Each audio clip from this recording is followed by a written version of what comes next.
Hash Rate is sponsored by Ledger. With the announcement of Ledger Flex and Ledger Stacks, Ledger gives you the best security on the planet for your crypto and identity.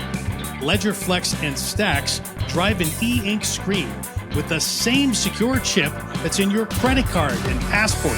Except, instead of protecting the secrets of banks and governments, Ledger protects your secrets and your private keys.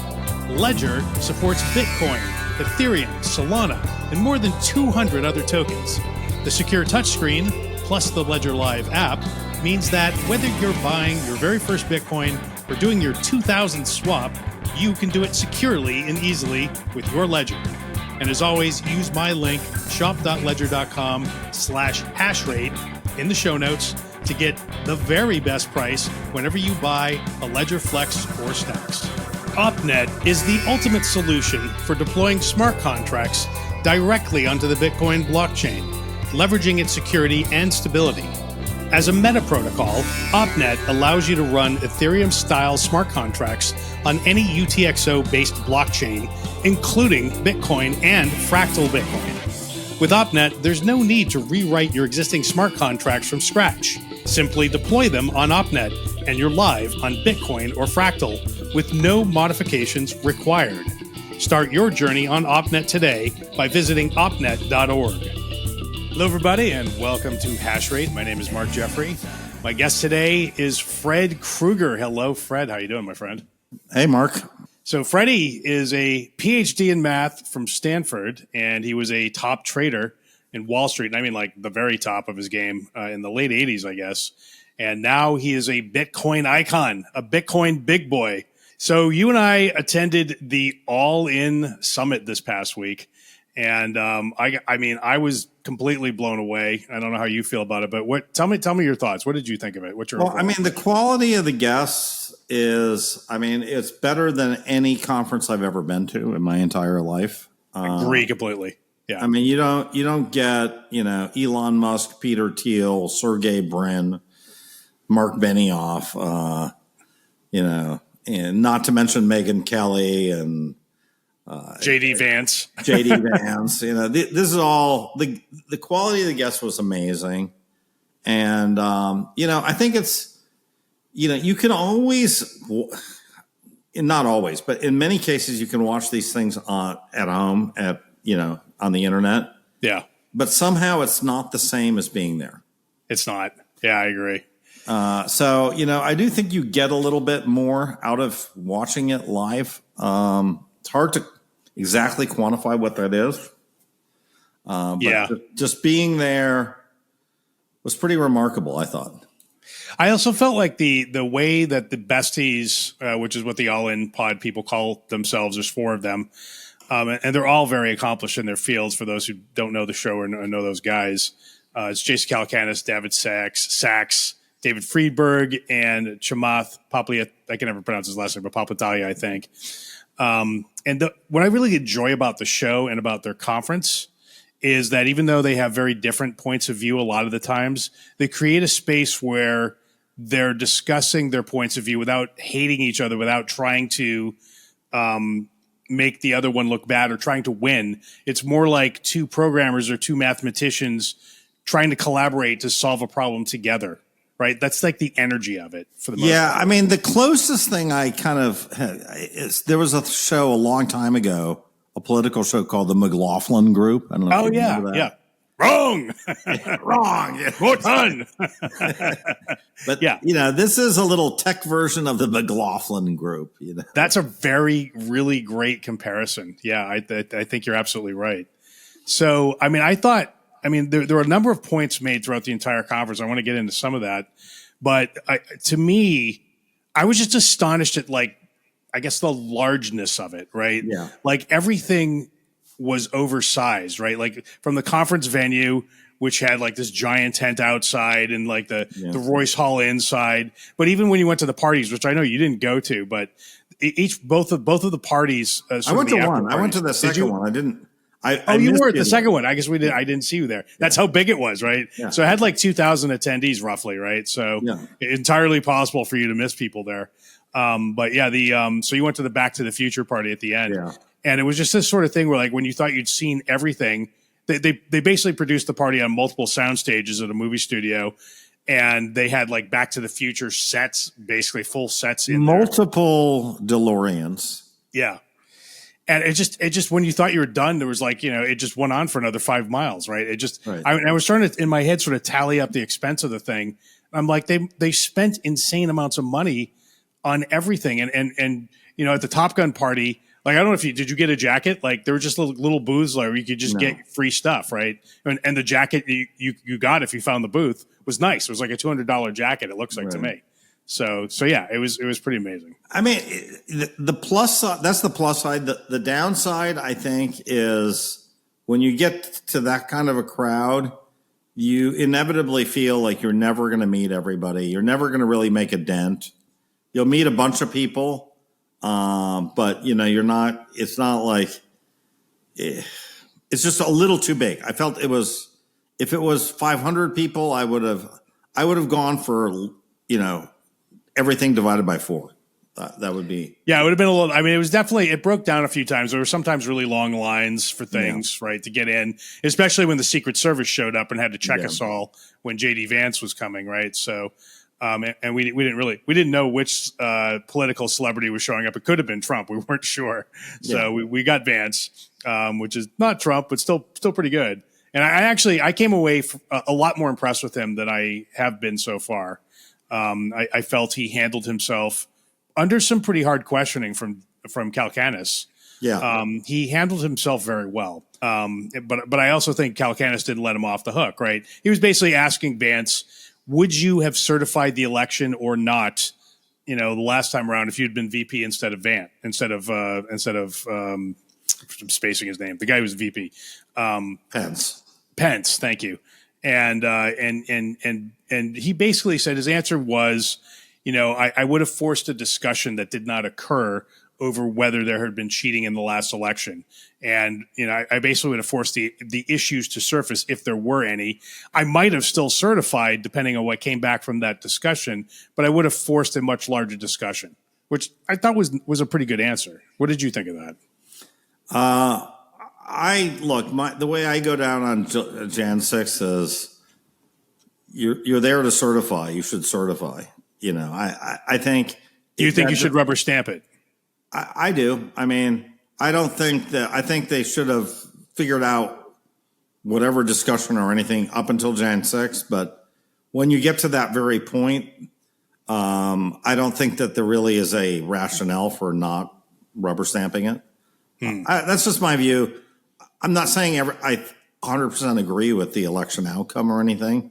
Yeah. But it's just, we're at his phase is sort of a ceremonial phase anyways, Pence was. And I think he was supposed to just rubber stamp it. I mean, they did vote and, they had the opportunity to challenge those votes and they reached that part. Now, it'll be interesting to see this time around if we get the same kind of we could see the same kind of thing, and we could see the same kind of thing on the blue states as well, right? Right.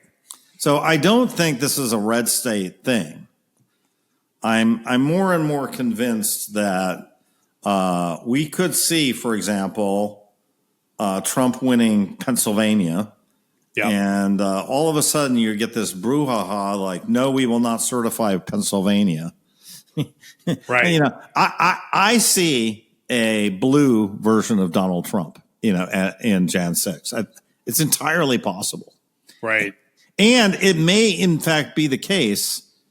I'm looking at these voter laws and I definitely see that, you can vote in Pennsylvania as a first time voter without any photo ID, which is crazy, right? All you need is a utility bill. Now, it's pretty easy to fake a utility bill. Yeah. I mean, it's relatively easy to fake a driver's license, but if I just come in with a piece of paper saying, Pennsylvania Water and Power, Philadelphia Water and Power, Joe Smith, great. Here you are. Here's your vote. Great. Thanks. Yeah, I think that's crazy personally, but it's nuts, but that's where we are. And those are the rules, and the rules need to be changed. Totally agree with you on that. Yeah. I mean, I disagree with you though that the job of the certifier is just to rubber stamp and pass it along. As the certifier, my understanding is your function is to act as a referee, and you basically are looking at the election. When you certify, you are the one who has checked through everything to see and seen that everything was on the up and up. And you believe it was a free and fair election, and if you do not, it is your duty to not certify. Maybe I don't even know. I don't honestly understand. These rules are 200 years old. Yeah. And what they need to make is new rules. Yeah. Okay. These rules were devised when you had a guy, Paul Revere was kind of galloping on a horse to bring, the ballots from New Jersey to New York in, 2 days, Yeah. We got to look, and you and I probably both agree that we should have these things be blockchain based, cryptographically validated. Absolutely.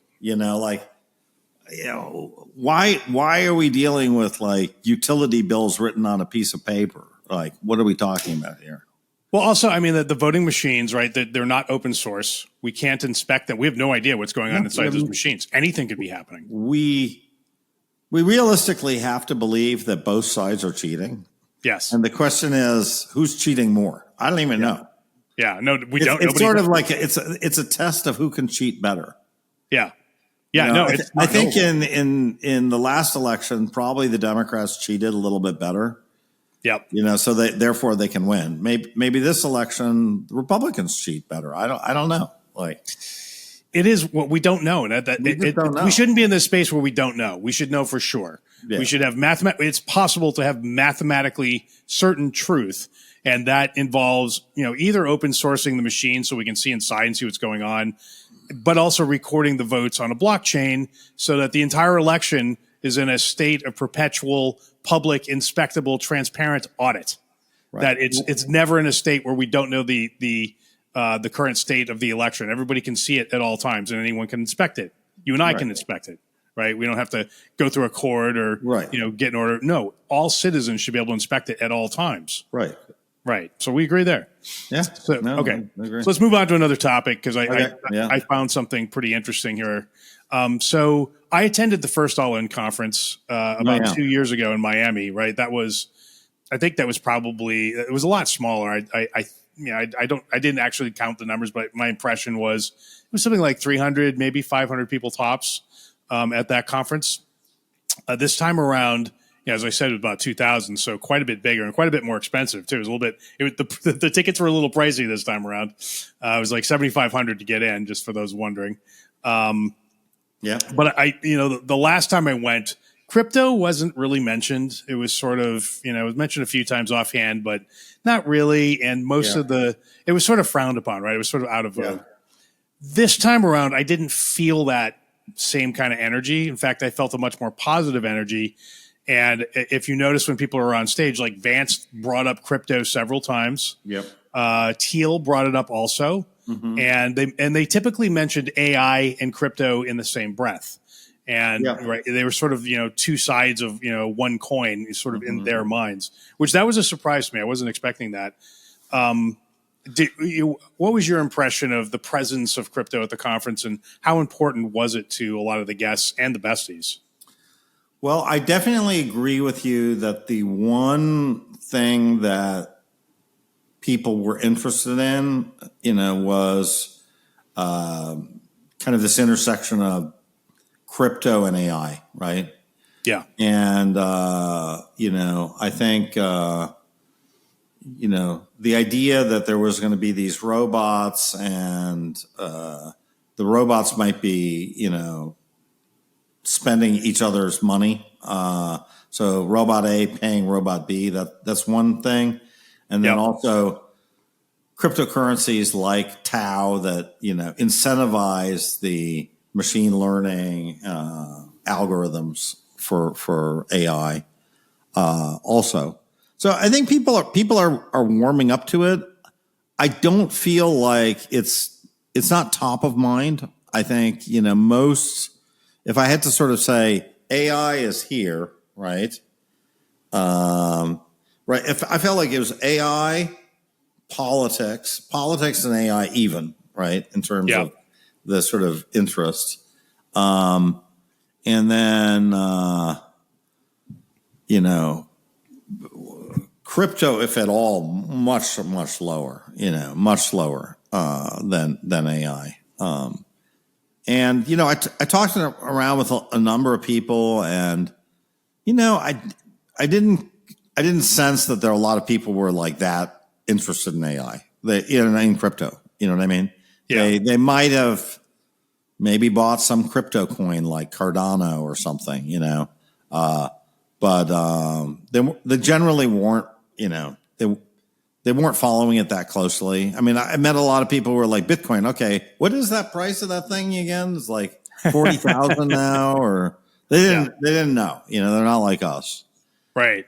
So I mean, it wasn't our crowd, right? It was not a crypto Bitcoin crowd. Now, having said that, both of us were at this dinner, and the place is that big that, even though if you talk to the average person there, they don't have any part of crypto. But then at this dinner, there's probably 100 people, and there was some very heavy crypto people there. There was I was seated next to a product manager from Uniswap. There was a girl from Filecoin. Yeah. There was a guy, a YouTuber from Hex. I got the dinner off to a wrong start with him anyway. But funny story. I'll tell the story. So the guy shows up with a hex, or actually a pulse, technically, cap, which pulses the pulse chain is the new inheritor of X chain, and and I recognize the logo on his cap. I make some crack about how shouldn't he be embarrassed to be wearing a pulse cap? And he just looks at me really seriously. He's like, "We're all on the same side here. We should be rowing the same boats the same way." I was like, "Oh shit!" I thought he was going to laugh, right? So, but he was clearly kind of pissed. We ended up becoming friends afterwards, so it was all good. But there was a little moment there where I got off to it was kind of funny in retrospect. So, but yeah, so there was that. There was a pulse guy. There was a Tau guy. I think you were talking to at one point too. I was talking to a guy developing another AI chain. Okay. So we were just comparing. He owned a little Tau, but he was developing his own blockchain mainly for prediction markets. So having the resolver of the prediction market be AI. So you would ask these different AIs, like, okay, who won the election, who won the whatever the prediction market it is, and it would be sort of chain link for AI is the best way I could sort of describe it. Oh, that's pretty interesting. I didn't realize that's what he was up to. I like that vision. That's pretty cool. And basically, it can sort of this blockchain itself can interface with all these validators who are running these, LLMs. So I don't know that. So the LLMs are the oracles, and if they hallucinate en masse, so the idea is that basically probably they're sampling a bunch of AIs and and they're taking the median, the median response of these things, and so I think if you clean up the hallucination problem, that should actually be a pretty awesome. And the guy, he raised a significant round, like $7 million from the likes of, Arrington Capital. And I don't know. I can't even remember, I want to say Pantera or something, like top tier VCs to back his vision, which is in testnet. I unfortunately forgot the name of it.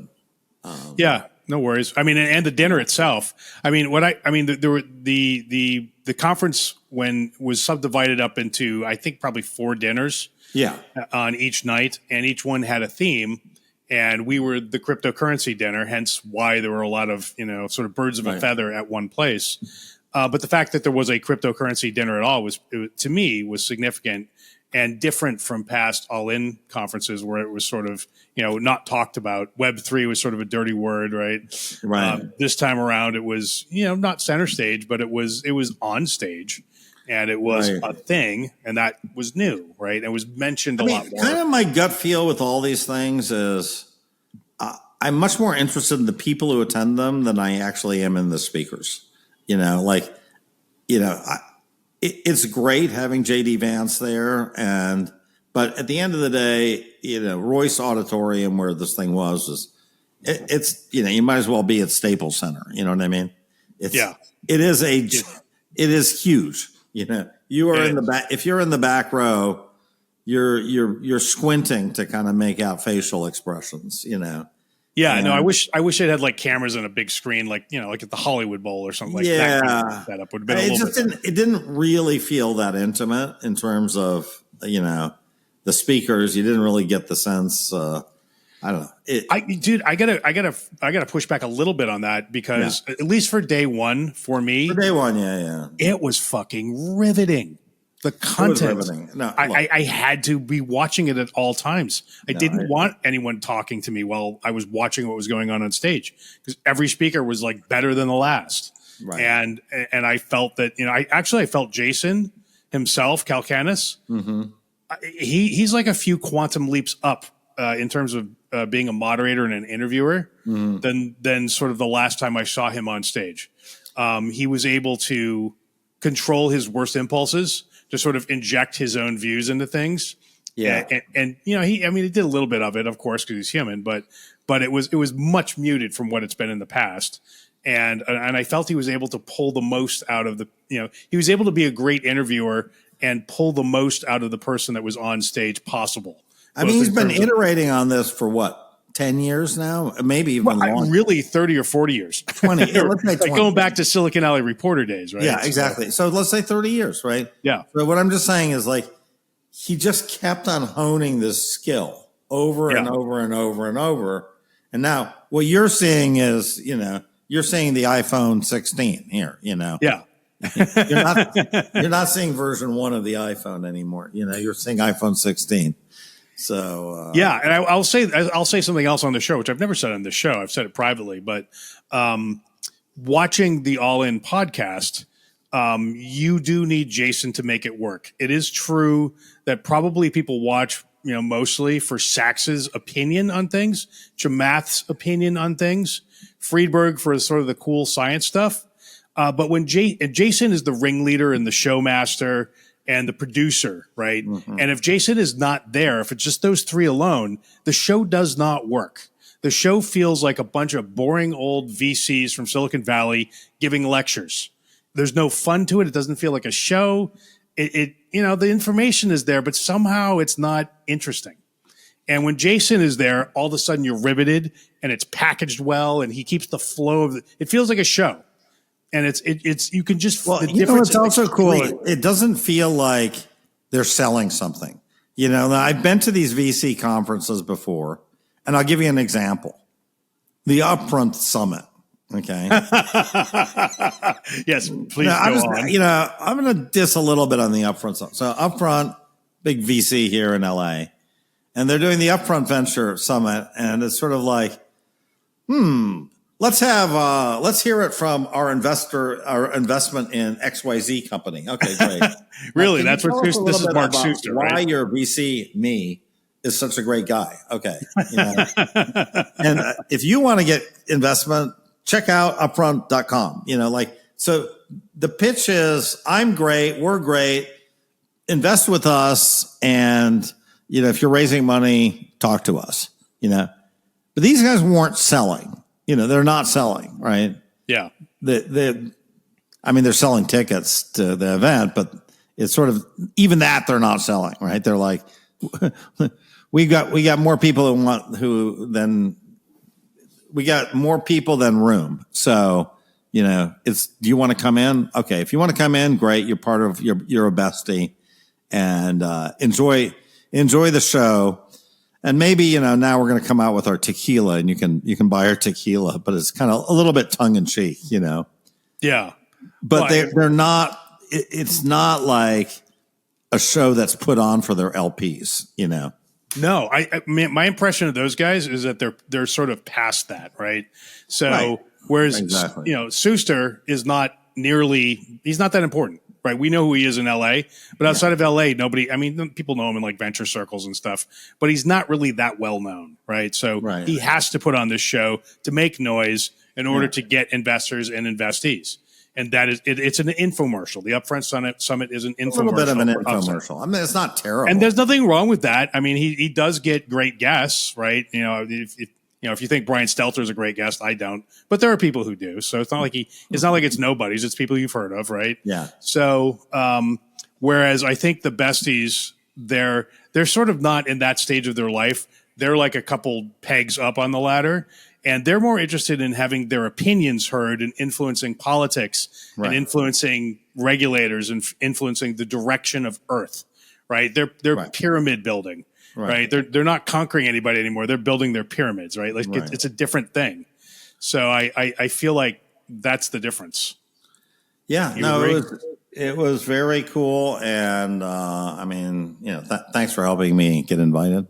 Appreciate it. Yeah, no, my pleasure. Thank you for coming. Yeah. I loved you being there. I liked it. I enjoyed meeting Jason. I met him before, but he didn't remember. But it doesn't matter, dude. He meets like a million people, right? He meets and for me, it was I've known Jason for 40 years at this point, right? And for those who don't know, I've told some of these stories on the show before. But for those who don't know, he used to sleep on my couch when he had no money, right? Which is kind of hilarious now, right? And that same couch was slept on by Travis Kalanick, who founded Uber, right? So that couch is like the Excalibur of couches. And I probably should have slept on it more. I've done pretty well, but don't invite JD Vance on the couch. Yeah, no. Yeah, JD is not invited. So, but anyway, so it's I know him very well. I've been going to his conferences for literally decades.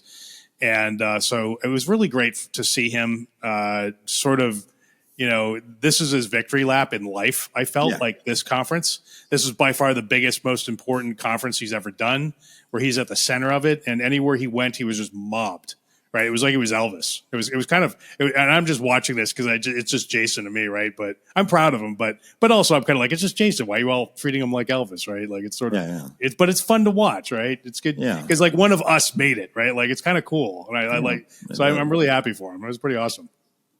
So yeah, I'm just getting back to your comment on AI and crypto and sort of the crossover there. In my view, I think the reason why there's been a shift in the attitude towards crypto being more positive is that the AI side of the fence. AI was sort of the only thing like a year and a half ago, and crypto was like, oh, you're dumb if you're still paying attention to that. Even Jason famously said, if you're in crypto, pivot to AI, right? And the next week, Bitcoin blew up and like doubled in price or something. So the timing of that comment wasn't great. But it represented the zeitgeist of Silicon Valley at that moment, which is AI is ascendant, crypto is descendant. And I think this time around, at this point in history, AI is now, there were comments at the conference that AI felt like a dot-com bubble, that there was just too much money flowing into it. That. Yeah, not enough results. It had definite shades of 1999. Yeah, right. So, which I feel is true. It doesn't mean, just like the internet, there was definitely, the internet was real. It was, even though there was a bubble, it was also real, right? It wasn't like it was complete, tulips and Ponzi's. I think AI is sort of going through that same moment right now, but also AI has been attacked, right? You have regulators trying to cage it already, right? In its infancy, trying to, just like they did to the early internet, regulators tried to cage that and ultimately did not succeed, thankfully. Otherwise, we wouldn't have the internet we have today. AI is going through those attacks. AI is, being looked at the government level, and I think it's starting to parallel the story of crypto, where crypto is under attack from regulators at the government level, and also both AI and crypto rely on massive amounts of energy, and with things like the Green New Deal being in vogue with one side of the country, that would mean that we would not get the energy required to win the AI war or the crypto war, and so AI and crypto are now traveling down the same road with the same friends and the same enemies. And I think, that's one reason why crypto is now, it's viewed upon more favorably by the AI people. Would you agree with that? Partially. I think I would distinguish between Bitcoin and crypto, first of all. Okay. Here we go. Go ahead. Because, honestly, there's the two are not the same, right? So, you have a lot of crypto and you have one Bitcoin, and Bitcoin is not, you should not include those two things in one. They're not going after the same market. And they don't have the same kind of attack vectors either, right? Because I think that for example, most of the cryptocurrencies out there, other than, Litecoin, are proof of stake currencies, right? They don't use massive amounts of electricity. So there's one that uses all the electricity, which is Bitcoin, right? Mm-hmm. So in 99% of all proof of work crypto energy is used by Bitcoin, right? So let's just face it. The other ones are okay; they're greener. And look, Ethereum, 4 years ago was running on the idea that we're green, we're better than Bitcoin because we're ESG, right? Right. And so those two are not the same. I also think that the regulators are more the big Democrat regulators, the BlackRocks of this world, right? Yeah.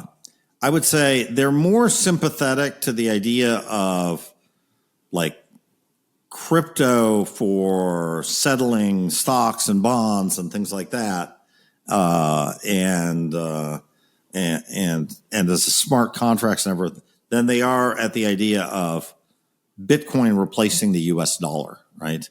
Yes. Bitcoin replacing the U.S. dollar and replacing the banking system is something that is, well, first of all, I'm not sure how many people believe it. They really understand it, but that as Bitcoiners, that's our goal, right? Our goal in Bitcoin is to get rid of banks, right? And to completely change the government and to have, to make this money printer go burr meme obsolete, within the next 25 years. Yeah. Yep. We want to stop governments from just systematically printing money and inflating money and those closest to the money printer win. The people furthest from the money printer get completely hosed. And right. That's the goal of Bitcoiners. Crypto people, they don't care. They are not fighting that fight at all, Okay. I think so they're very different. And I think they have different people. And I don't think that I do think that the fighting is going to get intense once Bitcoin gets, 3 or 4 times its current price. Right now, none of these things are taken too seriously. Yeah. They're being attacked because by the likes of Elizabeth Warren, saying they're vehicles for money laundering and terrorists and all the rest. But they don't really think that they can replace the banking system, And I think they're wrong. I mean, I think we not only are going to replace the banking system, but I think we're going to replace the U.S. dollar. And I think, I think we are going to see in our ripe old age, people transacting in sats. I think you'll be able to buy stuff on Amazon with an iPhone Bitcoin wallet in Bitcoin. Okay. And, yeah. So I do believe we're going to see Bitcoin as a currency. I think it'll be I think it's going to get there by sort of getting into a dual currency mode where banks can have Bitcoin, where I can write a check and I can put maybe dollars, or maybe there's other things. You want a Bitcoin checkbook and you can just, I'll send you, 0.01 Bitcoin, and I'm just sending it a check for that. Okay. So you think it's going to be used as a currency. So obviously with the current block size and speed, there's no way that's practical. How do you see that being solved? The way it's going to be solved is through custodians, right? So again, if you think about checks or Visa, right? Those things are settled actually once a month, right? Most Visa cards, you get a bill, you pay everything, right? Yeah. At the end of the month, you have to pay your Visa bill, right? And the same could happen in Bitcoin, right? Yeah. I'm just pay this, so many Satoshi, this, so many Satoshi, this. And Visa just keeps it tag. Okay, you paid this. Okay, great. Now pay this amount of Satoshis. This is what you owe at the end of the month, right? And those Satoshis, in fact, can be paid from your custodial bank account, which, holds Bitcoin. And, it's moving from one address at JP Morgan to another address at JP Morgan, but no Bitcoin is moved on chain, right? Right. So we're seeing that with Cash App right now, or even Coinbase, right? If we both have Coinbase accounts, I can send you Bitcoin pretty easily, right? If we both have Cash App accounts, I can send you Cash App. So that's the off-chain version, right? Now there's the on-chain version, which is, I'm going to hold the keys to my Bitcoin and I'm going to send you Bitcoin. I'm going to send Bitcoin to India or whatever, right? I think at some point over the next 5 to 10 years, we're going to have to see layer twos develop on Bitcoin, Lightning being one of them, right? But we are going to need to have better on-chain, fast on-chain ways to move Bitcoin. Right now, that's not a pain point, I would say. No, I agree. For most people, it's not a pain point, most people don't want to send their Bitcoin to somebody else. No, they just want to hang on to it. I mean, I think that the primary, at the moment, the primary feature of Bitcoin is monetary policy. That is its purpose in life. 21 million, that's it. Very unlike the US dollar, which can be inflated to kingdom come, where we have, the interest on our debt is exceeding our national defense budget. That doesn't happen in the Bitcoin universe, right? I mean, look, I think they're very similar to gold pieces in the, 1600s, right? You had this little bag of gold, right? You walked around with your bag of gold might have 10 or 20 gold pieces in it, right? Yeah. Now, are you going to use those gold pieces to buy beer? No, probably not, because even back then, a beer would be just a fraction of a gold piece, right? Yeah. And you use silver for that, or or copper or something. But I don't think. I think that the analogy is pretty good, actually. This is some form of gold at this point. Yeah, agreed. All right, I want to move us along now to robots, because robots were spoken about at the conference. Yeah. I know you have an interest in this topic. I certainly do. So, before we get there, I want to bring up something that Friedberg said in a recent All In episode, where he was basically laying out the case for the United States, having to produce more energy in the future simply to remain competitive, simply to remain alive versus China. And he basically had a chart which showed that we're planning for, I forget the units, but it was like 2 quintillion terawatts or something like that. I remember the number 2, and China was preparing for 10. Bottom line. Right. So and you have to start building now in order to get there. So that's sort of factor A. China's eating our lunch in terms of producing energy, and energy is required for AI, specifically to win the AI arms race. Right? Who's going to have the smartest superintelligence? The second, and of course, crypto goes along with that, because Bitcoin anyway relies on energy. So if you want to dominate mining, you've got to have energy also.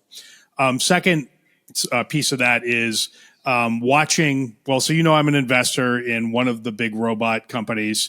My horse in the race is Figure AI, which is the axis that is invested in by OpenAI, Microsoft, Amazon, and BMW, which seems like a weird thing until you realize that BMW knows how to manufacture things, right? So on the other side of the fence, you have Elon Musk, Optimus, and Tesla, who also knows how to manufacture things.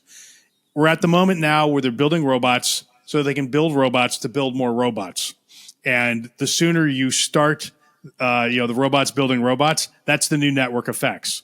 And if you basically get behind by a year in the beginning, that's like losing out on compound interest at a critical moment, right? So that's also a race that we're in with China. Lastly, you brought up the point of robots paying robots.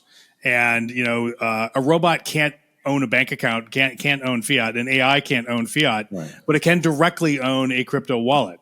And likely, as these robots start interacting with each other, they'll need to pay each other, and AIs will need to pay each other for services. That will likely be in crypto, right? So, Fred, you and I have spoken offline about the coming robot revolution. Given all of that I just said, what do you think of it, and what do you think is coming? Well, I'll tell you, I haven't told you this, but I had probably one of the most interesting, fascinating conversations was last night at that event. Okay, at the Back to the Future party. Yeah. So I was sitting there and I was playing blackjack, right? And this girl next to me has this sign that says "Big Tech." She goes, "Oh, private investor." My sign to that private investor. She goes, "Yeah," and her thing says "Big Tech," and I go, "Big Tech, Big Tech." Okay, wait, what could that be? And she's like, "Well, yeah, I don't really want to tell the name of my company." And I'm like, "Okay." And then she goes, "Okay, it's NVIDIA." And, wow. And I go, "What do you do?" She goes, "I manage all the sales for robotics at NVIDIA." Wow. I forgot to mention NVIDIA. They're one of the investors in my company as well. So just please continue. This is good news for me. Go ahead. Okay. So anyways, so I said, "Well, what did you think of, the Optimus rollout?" And she goes, "Well, I don't want to say I know more about robotics than Elon, but she goes, but I know more about robotics than Elon." Wow. And I go, "Really?" And she goes, "Yeah." He goes, "I've been in this field for 20 years. And she goes, I can tell you, Elon is, he goes, I really maybe I should talk to some of these all-in guys because I feel like I need to set them straight a little bit because what they're saying is just not accurate." And I go, "Really? How so?" And she goes, "Well, this 5 to 10 year thing is not happening." And I go, "What do you mean?" And she goes, I said, "Well," she goes, "let me put it this way. Industrial robots like Gecko, totally spot on, And Gecko is this one, they were present and had this robot that's sort of climbing up the sides of, industrial oil containers and looking for faults and stuff, going on in factory walls. So pure industrial use of robots. Yeah. Big deal, right?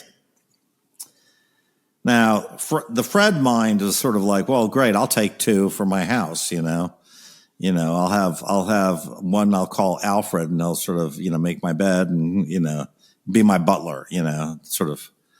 Well, that would require a humanoid robot, not like one of these spider droid things. Exactly. That would be a humanoid robot, right? Yeah. So because Optimus, Elon's saying we're gonna start making him in 5 years, and she's like, "Fred, no, She goes, "We're lucky if we get them ever." And I'm like, "What do you mean ever?" Really? I'm just parroting what I heard. And, yeah. Okay. And she goes, "There's all kinds of problems." And I go, "Is the AI?" She goes, "No." She goes, "It's like the hands, the motor." Anyways, so evidently there's a lot of subtlety in getting a robot to make your bed. Okay. There is. Go ahead. I'll let you finish that. Anyways, so her view is, this is not going to happen anytime soon, meaning not in the next decade. Doesn't mean that it's not going to happen. Just right. She does not feel like this is like an upgrade to Chat GPT. You know what I mean? Yep. Like this is not happening on those kind of time frames. It's sort of happening. And I said, "What about Figure AI?" And she goes, "Can't comment on that. They're one of my clients." Yeah. So, well, okay. So that's I regard that as good. So I would regard that as good, but so she can't comment on it. It's one of her clients. But what she was sort of saying is industrial, yes, policemen, home assistants, elder care, all this stuff. Yes. Probably not quite yet. You know what I mean? But look, 10 years is not that far. I mean, 10 years, we can think 10 years ahead. And so I think we should think 10 years ahead. And, I think we're going to need a lot more energy. And I do think this robotic stuff is going to it's going to be enormous, right? It's going to be just enormous, right? And I think with the ability of these robots to incorporate the ChatGPT knowledge of the ChatGPT, what it's going to be in 5 years. Mm-hmm. These are going to be smart robots too, right? They're not just going to be dumb, Terminator style guys. These guys, these are going to be really. 3PO. What? Yeah, it's 3PO, not Terminator. Yeah, exactly. Yeah. So we're going to have some really cool robots around them. This is going to be, it's going to be the fabric of society as robots. So I think robots are great. I mean, I think, Well, so let me. So there's some stuff I cannot say because I'm under like this insane NDA. Yeah. With Figure AI, but there's some stuff I can sort of talk about because they've been public about it. So the robots or at least the Figure AI robots, when one of them learns a task, and it learns a task by watching 50 videos of a human performing a task, making coffee or making a bed. Once it sees it 50 times, it can do it. And right. it's obviously probably not paint the Mona Lisa. But make a bed, sure, or cut an apple up, sure. Right? I'm not so sure it couldn't paint the Mona Lisa. And just let me finish. So once one of them knows how to do a task, all of them know how to do a task. You never have to retrain any of the robots. They all know immediately what they all know. Right. So which that like for training purposes for industrial, that is insane. 2 or B, the hand is the key to it. That's like 90% of it. Elon talked a lot about the hand at the All In event, and he talked a lot about like the tendons here being really the things that control the motions of the hands, which you wouldn't necessarily think that, but once you actually get into the mechanics of the hand, it's like the riddle of steel, right? You remember that from Conan? What is the riddle of steel, boy? The hand. Steel is not strong. The hand, the flesh is strong, right? So it pretty much saying the hand is a lot more complex than mixing alloys and sort of the nuts and bolts things, right? Mm-hmm. So I feel that, and both the major robotics companies, humanoid robotics companies, know this. They know the hand is the thing that they've got to get right above and beyond anything else. And from what I've seen from Figure AI, that is advancing very rapidly. Now, I know your friend at the poker table probably couldn't tell you much about how fast that's actually going. But I believe, based on what I've seen, that Figure AI is light years ahead of where Optimus and Elon are. It sounds insane to bet against Elon, but in this one case, I literally have done that, and I feel pretty good about it. Very possible. She was sort of on the Elon. Let Elon be Elon kind of thing. We love him, but he's a little bit of an exaggerator. Yes, he is. I think we agree with that.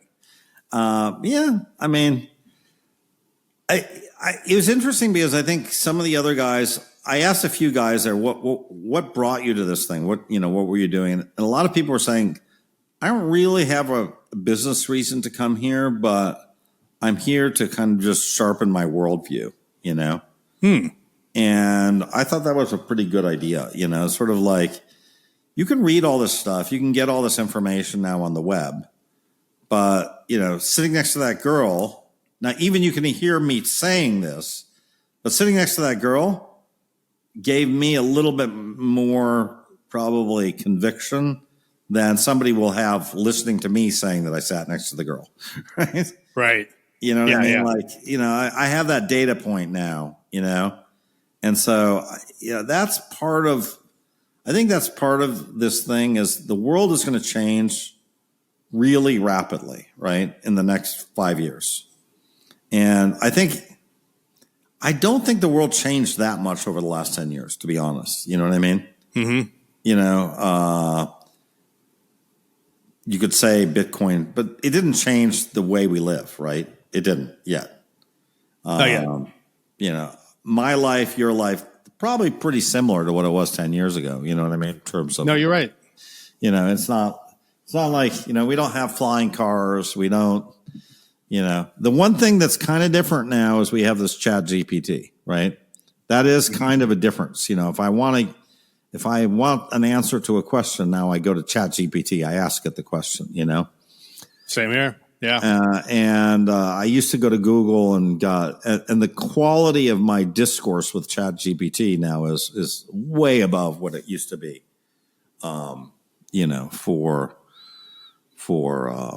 with Google. So I think hasn't changed that much, but I do think the next 10 years are going to change really dramatically.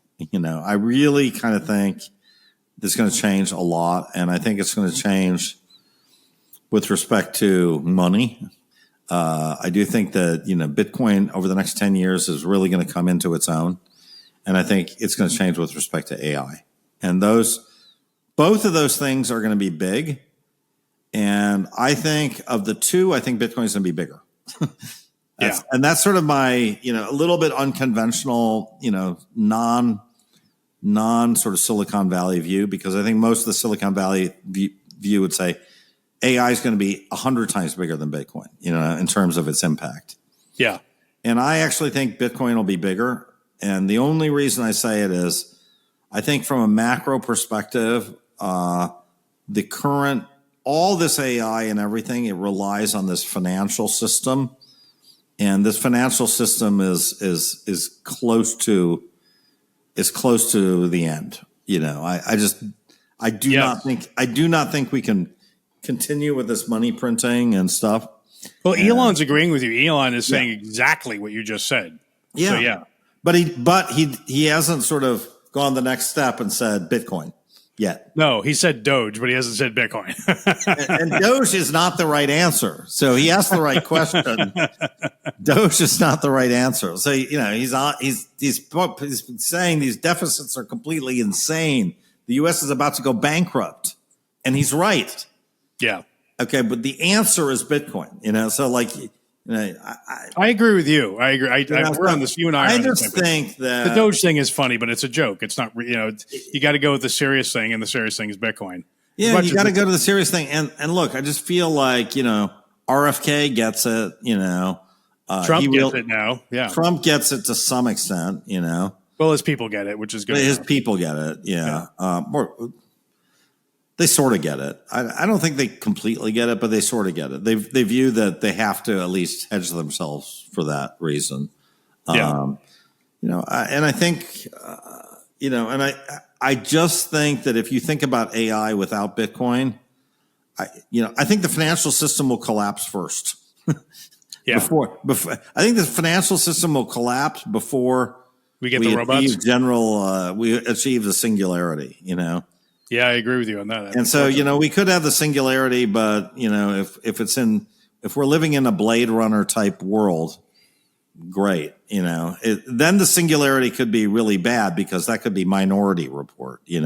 Right. And then so I think we have to thread the needle very carefully. And I think there's one answer, which is what is the best for the world, and I'm not even sure what the answer is there. Because I think no matter what, there's going to be a lot of chaos.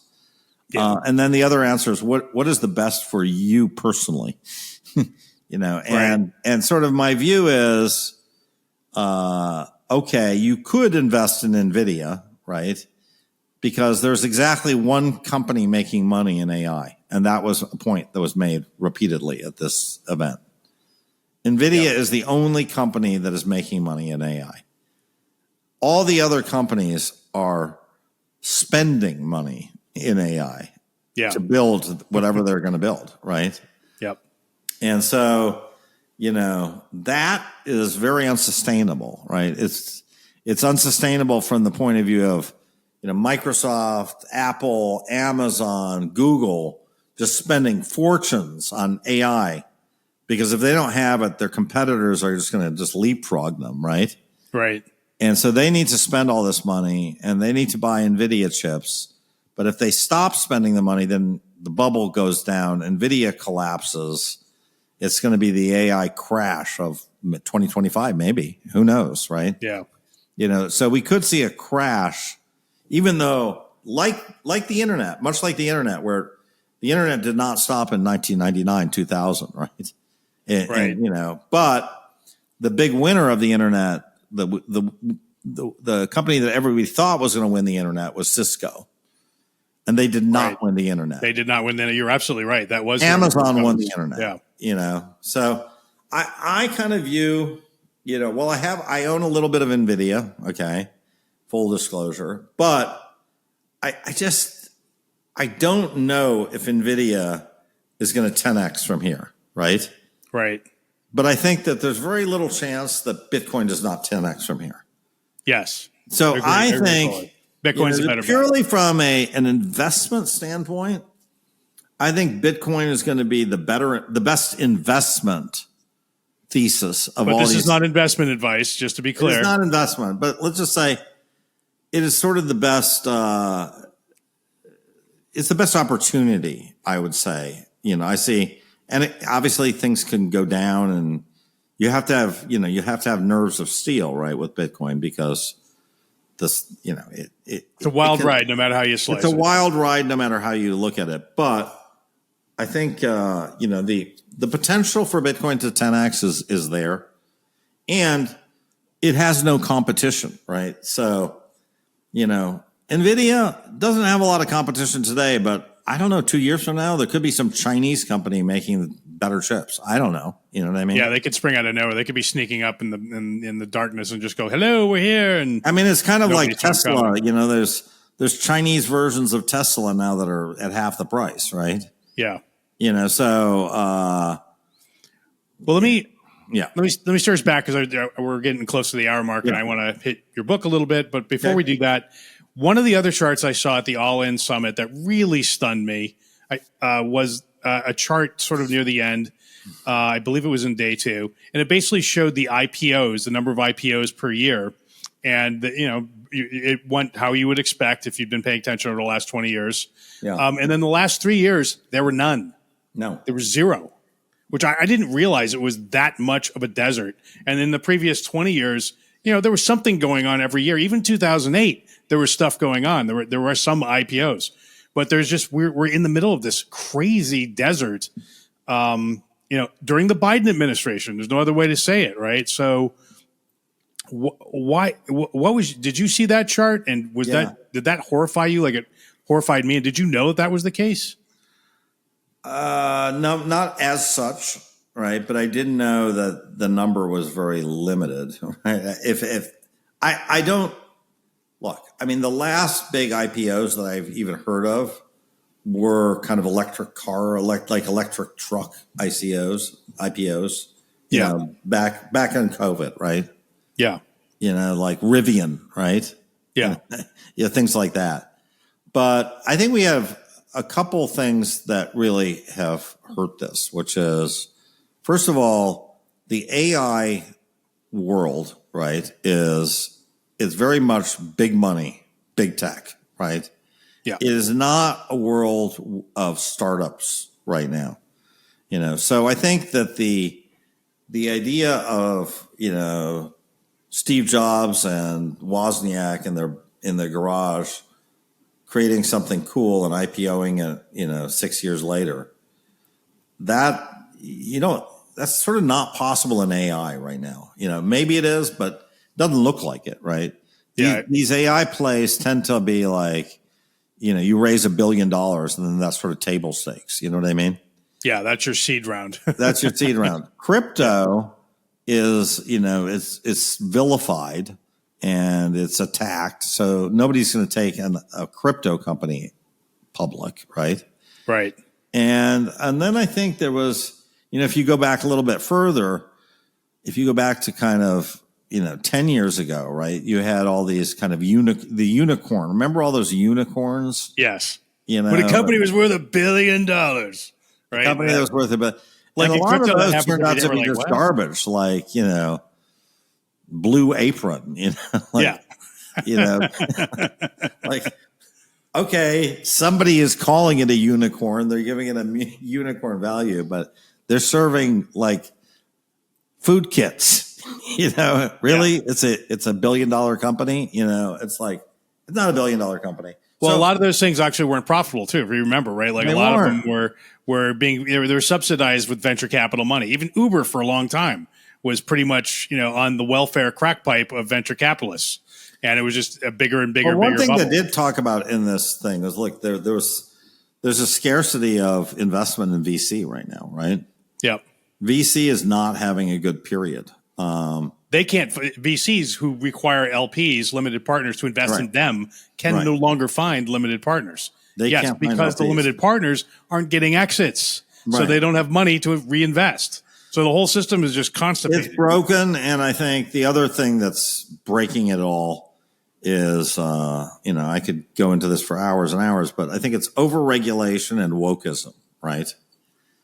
Please elucidate a little bit on that. Well, I give you an example, right? So I'm reading this great book right now by Charles Gasparino called Go Woke, Go Broke. Mm-hmm. Now, do you know that if you want to go public on the NASDAQ right now, you can't go public with a 10-person white male board? You know that, right? It's crazy. I did know that, but to me, that's insane. You have to have 50% women on your board. Okay. At least a minimum of 50%. Okay. Women. Okay. Yep. And you have to have at least, I think it's 10 or 20% of your entire board is either minority, meaning black or Hispanic. Okay. Yeah. It's not Asian.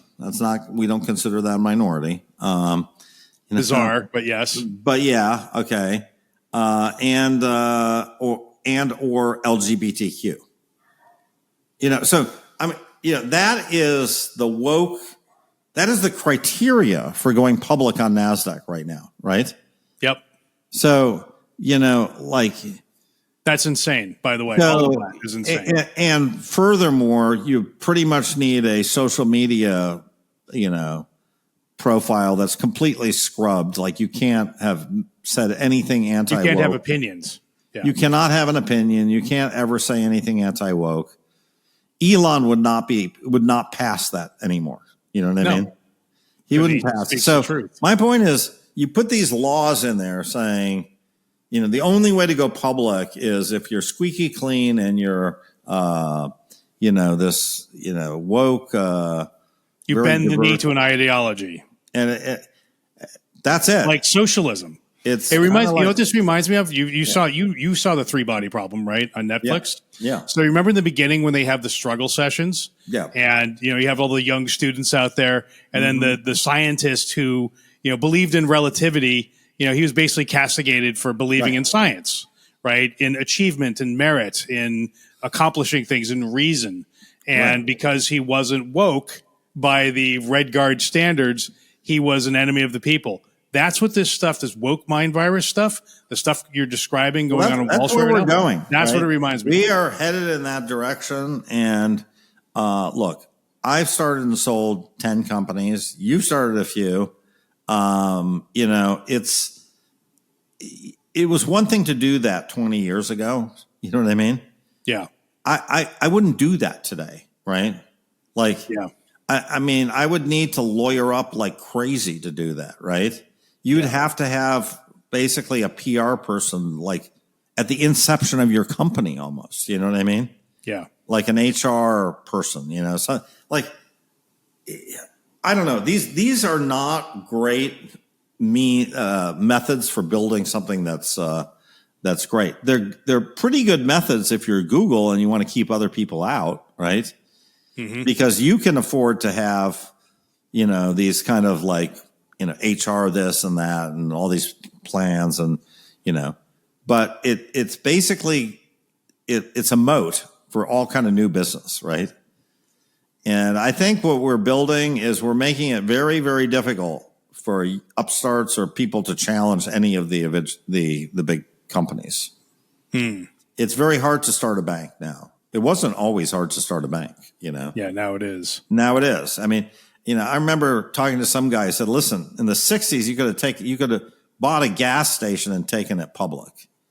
And I go, are you kidding me? He goes, absolutely not. There were people who did that, Wow. Like I bought this gas station, put some money, raised some money from my friends and family, took a gas station, took it public. And now I call it a chain of gas stations. Bought another one, it's a chain of gas stations, whatever, right? Yeah. But we've gone from a super pro-business environment like that to a really anti-pro-business environment, which is a little bit the same way Europe has been going. Yeah. And, when you get all these regulations and these constraints and stuff, you get places like Germany, and now you get, Germany, their industrial production's going down. It's crazy. This was the most productive country in all of Europe. So, this wokeism and this kind of regulation and do-goodism it's very socialism. bad. Let's just call it what it is. It's socialism. It's a version of socialism, but it's something new, and it's a newer version of socialism. It's got a new paint job, but it's still socialism. It's got a new paint job, and I would say it's potentially even worse, right? Because the socialists didn't have the surveillance state technology that the new totalitarian Chinese version of socialism has, right? Yeah. Like, I've been to China. I don't know if you've been to China, but I'm not going back to China. No, I've never been to China. I almost went once during the whole Neo, period of our existence. Right. I'm not going to go back. I'm not going back because I don't trust that I didn't say something that might somewhere have upset the Chinese government. And right. I will never go to China. Yeah. Go ahead. And it's very possible that they can sift through all this AI and including the transcripts of our conversation today. Yeah. And say, well, Fred, you were on Hash Rate on, September 12th, and you said this. Can you please explain yourself? Yeah. Well, I mean, look, we could be in front of a tribunal. If Kamala gets elected, in 4 or 5 years, we could be in a tribunal for this episode. I don't think that's completely out of the question. We need free speech. We need to allow people to fail and to start companies and fail and, hire people and fire people. And not everybody is, there's a lot of people are the wrong hire. Doesn't mean that they're bad or whatever. They're just the wrong hire, Right. Getting and it doesn't fired mean if is you part of fire them learning. that you're a racist or a sexist or whatever either. Right. Yeah. It means they sucked at their job and they needed to go. That's evolution. Yeah. And if you don't allow evolution, you got to let evolution work. Right. Yeah, you do. And I'm just very worried that we're headed in the wrong direction here on that level. So, well, let me close out with something Elon said at the conference because I think it's relevant. So Elon was discussing this topic among others, and he said, I can't believe they're still having the debate in Europe, referencing socialism specifically, about which is the better system, capitalism or socialism. And he said, look, if you have to build a wall to keep the people in, that's the bad system. That, to me, that illustrated perfectly the whole argument in its entirety. Yeah. And so, look, I do think the politics right now are a big factor of, usually you wouldn't have to mention politics, right? And, I think All In is kind of interesting because, it's really the only tech thing where there is politics, right? It's even part of it. Yeah. But, I think if you're talking about the next 10 years, you absolutely need to have a political opinion as to, are we going to have things like Twitter? Are we going to allow people to sell tokens, and for an AI thing, or is that an unregistered security? I don't know. I'm sure under some guys view Tau as an unregistered security and should be shut down, right? Yeah. In my view, all these things should be allowed, right? I agree. Why not? Why not? They're not hurting anybody. Are some bad investments? Sure. But so is Theranos. So are some real estate. So is some real estate, right? So that's Polaroid went bankrupt. Right. It was a good thing. So you got to allow for things to get created and for these trials to happen. And I just think we are getting so risk averse, and also I don't know if you caught that when they were talking about the VTOL, Yes, and they were saying, look, in the aviation industry over the last 30 years, we've had zero casualties. Yes, I did see that. That was amazing. They were like zero. Yeah. So everybody's like, oh my God, we might have one casualty, and it's like, Yeah. We got to kind of let go. Like Yeah. people are going to die. Okay. Yep. I know it sounds terrible, but people will die, you know? Yeah. It's just sort of like, you want self-driving cars? You gotta sacrifice a few people on the way. Yeah. You know? It can't be, And it won't guess be what? zero. Yeah. They're happy to take the risk. But the flip side of that is that you get the self-driving cars working, you will ultimately save far more people You will. than will die in the beginning. So, don't you get into one now. You Wait a just little bit. you need to be more risk prone. And I think we're aligned politically. I just think politics is part of the equation now. It It's is. a It big didn't used part. to be. I didn't used to think about this stuff at all. It's unfortunate that I have to think about it now, but that's where we are. Well, Fred, this is, look, you are a brilliant man. I am very happy to call you a friend. Yeah, And I was very happy to have you attend with me. So it was more fascinating with you by my side at the All In conference this week. And thank you so much for taking the time to come on the show. Do you have anything you want to plug? Where can people find you online? I want to plug my book. Go ahead and plug it. So my co-author and I, Ben Sigmund, wrote a book, and it is the first edition sold out immediately in 13 hours online. What's the name of the book? It's called The Big Bitcoin Book. If you go to my Twitter, which you won't be hard to find, it's called .Krueger. There's a link, and you'll find It'll be in the it show there. notes. Yeah. But keep an eye out. We are planning to do a second edition at some point.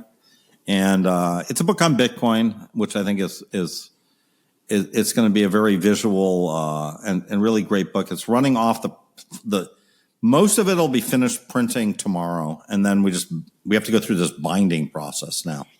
But it's an art book on Bitcoin, and that's my plug.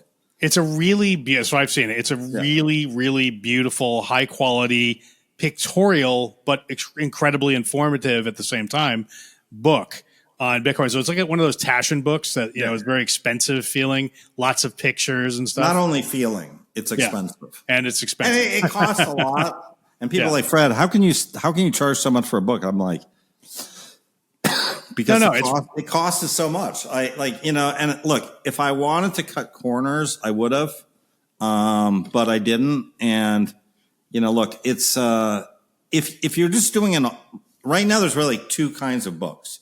Either it's low cost audio book and just airport book, throw it away, it doesn't matter. And you want that, great. That's one price point, right? Yep. And then you want the real bespoke thing with the super high quality paper, the uncoated this and the linen, and that you're talking a completely different price point. So, on the other hand, how many coffee table books on Bitcoin are you ever going to buy in your life? Probably one. So you might as well buy mine. This is the one. It kind of bookends the first 15 years of Bitcoin. And so we've got, pictures and graphs and stuff on all the people who brought Bitcoin together. And it's kind of a labor of love. Dude, it's awesome. Okay. So I'm a person, I've written 2 books. I mean, early on, not recently, but early on in the history. Yeah. And I thought I knew kind of everything about Bitcoin. And you asked me to read it cover to cover, which I did, which at first was like a chore to do your proofreading kind of thing. But, very soon I started really enjoying it. And I started learning a bunch of things that I didn't know. Yeah. Right. So it's awesome. I can't recommend it highly enough. One other thing I'd like to plug in case anybody's looking, which is we're doing an event. My book partner, Ben, and I, and another OG Bitcoiner, Wayne Vaughn. And we're doing this event, a nonprofit event in Santa Monica in about a month. It's on October 18th. And you can get to it called Bitcoin First 2024. And so bitcoinfirst2024.com. And this event is going to be it's an unconference, so it's a little bit like Satoshi Roundtable. And it's going to be from 8 a.m. to 10 p.m. at Casa del Mar, completely catered.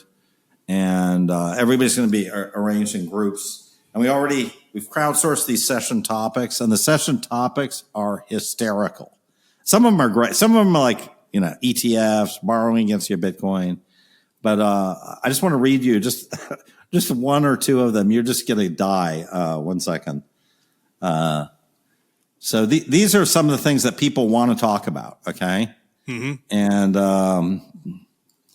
okay, so here's some of them: Bitcoin and spirituality, soul of Bitcoin, esoteric Bitcoinism, Bitcoin as a savings vehicle, borrowing against your BTC, Lightning Network and retail. So there's all kinds of the Bitcoin and history, the corporate invasion into Bitcoin, macro and Bitcoin ETF. So they're basically 40 topics that is organized into 9 sessions. And you can see these if you go to it's a Trello document that's put in there. And these are the topics that people want to talk about. And so everybody's going to organize into these 4 simultaneous groups without slides or anything. We're just going to be gathered around. We're renting furniture and stuff. So it'll be like 4 living rooms. And everybody's just going to sit and talk about these 4 things. There will be no webcast. Everything that is said there stays there, so you can say whatever you want. You can ask whatever you want, but you're going to meet a lot of people. And, we've got about 100 people signed up so far. The room itself will hold about 250, so we can have some more. Some room. It doesn't make any difference to us whether it's 100, 200 people. We don't make any more or less. But if you want to come, it'll be fun. It'll be great. And you're going to meet some of the people on Bitcoin that I talk to every day, and I'm on my Spaces and Twitter. And, as you kind of mentioned, I've built up a pretty big following on Bitcoin right now. And, us Bitcoiners we're a pretty vocal group. So we have a lot of opinions, and we like to share information. So this whole thing came together because people were asking me, Fred, if Pacific Bitcoin, which was Corey Klippstein's event, was canceled. So the people are like, we want to do an event in Santa Monica. So I said, okay, I'll do an event. Cool. So So I would urge people to come and do it. It's I'll put all the links in the show notes so people. So put a link, and I would love to see you there. And if you can't make it, you can't make it. But if you can, it'd be great. And there's also stuff the previous day. There's some other company. Santa Monica itself is trying to do some Bitcoin, like a Bitcoin week. So there's going to be people from the city of Santa Monica. There's going to be Unchained.com, Unchained Capital, which is going to have a previous event the previous day. Swan's doing something the previous day. So there's going to be, for a couple days, there's going to be stuff in the area. So anyways, it should be fun. I'm looking forward to it. And it'd be great seeing a lot of my fellow Bitcoiners in the flesh. So very cool. All right, everybody. This has been Hash Rate. My name is Mark Jeffrey. Thank you once again, Fred. We'll see you all next time. Thank you. I'll let it.